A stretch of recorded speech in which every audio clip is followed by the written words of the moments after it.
kɛrɛnkɛrɛnnen min bɛ n'o ye dugukolo ko ye o hukumu kɔnɔna na k'a daminɛ nin kalo in tile 14 ka na bila tile 21 na kunungo Kayi marabolo la wulikajɔ minnu kɛra k'a daminɛ Yelemane Segela ka taa se Ambidedi ale ni Diboli ma Baru kɛlɛtigi ko k'a da bɛɛ lajɛlen tulo kan ko min y'an ka kɛlɛkɛcɛw ye Banmanci kɛbaw dogoyɔrɔ minnu tun b'o yɔrɔw la n'o ye dogoyɔrɔ belebeleba 2 ye Medina Kayikaw fɛ yen Wolomasiri tabaw ka wulikajɔ senfɛ Banmanci kɛba maa 40 u y'o de fa o yɔrɔ la Medina Kayikaw fɛ yen Wolomasiri tabaw juguw ka minɛn minnu fana tun bɛ yen an'u ka ɲɛmaaba kelen u y'o fana fa wulikajɔ in senfɛ o senfɛ fana Banmanci ni Jugawale kɛbaw dogoyɔrɔ belebeleba 2 u sera k'o fana filenkolon ci k'o dakolon ci maa 12 o kun minɛnen don u bolo ye n'u kun b'a fɔ ma ko otage a dɔw minɛna kabini septembre kalo tɛmɛnen olu bɛɛ lajɛlen sera ka u yɛrɛ sɔrɔ k'u lasago ka na n'u ye Kayikaw fɛ yen wulikajɔ in bɛɛ lajɛlen kɛra maa min ka yamaruya kɔnɔna na o ye colonel major Karim Traoré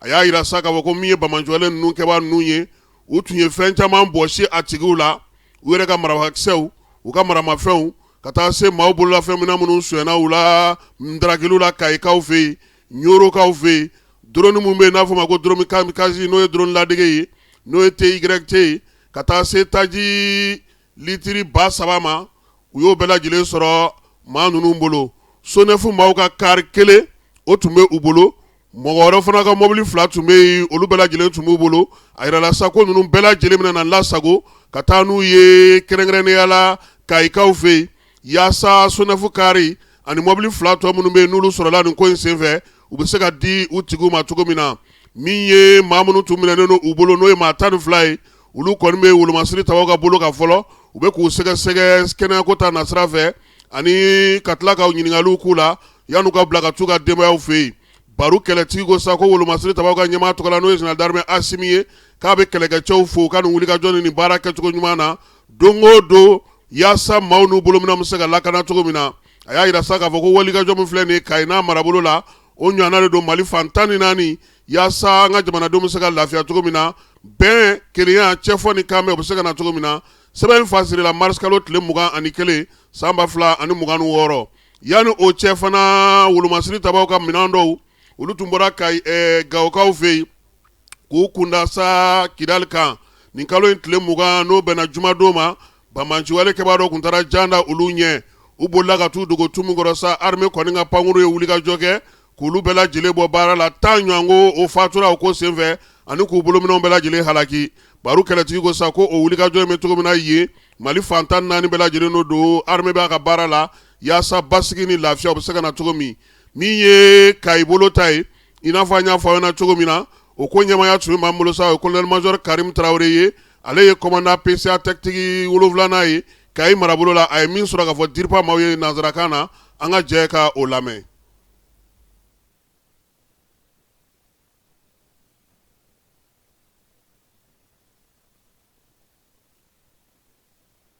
Dans les cercles de Segela, notamment dans les localités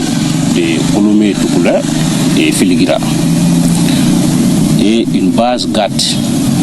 a été démantelée et détruite. Dans cette base-là, les femmes ont pu libérer 12 otages, tous civils, des hommes, et récupérer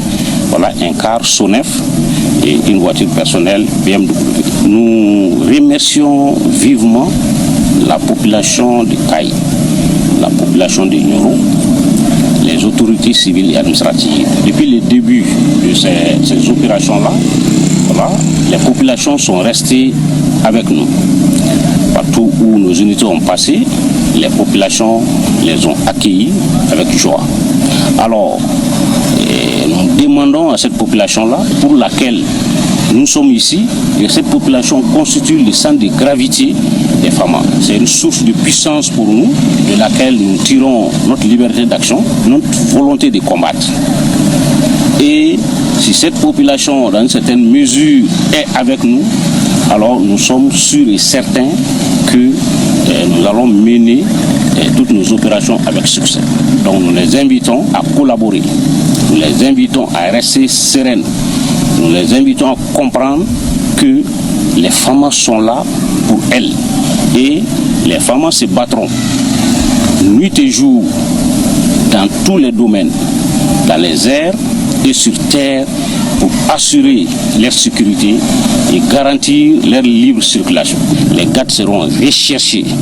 et détruits partout où ils se trouveront. Et nous le disons sans risque de nous tromper, que les populations de Caille et Nyoro vivront en paix. Ces populations-là vont circuler librement et leurs biens aussi circuleront librement sur toute l'étendue de la région administrative de Caille et de Nyoro. On a été arrêté au mois de septembre 2025. Hier, on a vu l'intervention des secteurs qui nous ont permis de libérer. On ne peut que remercier les forces armées maliennes pour leur intervention. Aïwa, nin tun ye colonel major Karim Traoré ale ka laseli ye min ye bolofara min bɛ wolomasiri tabaw ka daga kɔnɔna na kayikaw fɛ o wolonwulana o ɲɛmaa de y'ale ye. Karimu yanni nin cɛ sa ale yɛrɛ tun ye motikaw olu ka dagatigi kunna a waati o y'a sɔrɔ masawule ale fana tun bɛ ye min ye Moti marabolo ni Tumutu marabolo bɛɛ lajɛlen ni Segu o tun bɛ masawule ka mara kɔnɔna na a waati. Karim Traoré an b'a fɔ ka waleɲuman dɔn a ka wulikajɔ n'a ka cɛsiri la fala ye ko min ye kibaruya dɔ sɔrɔla gaz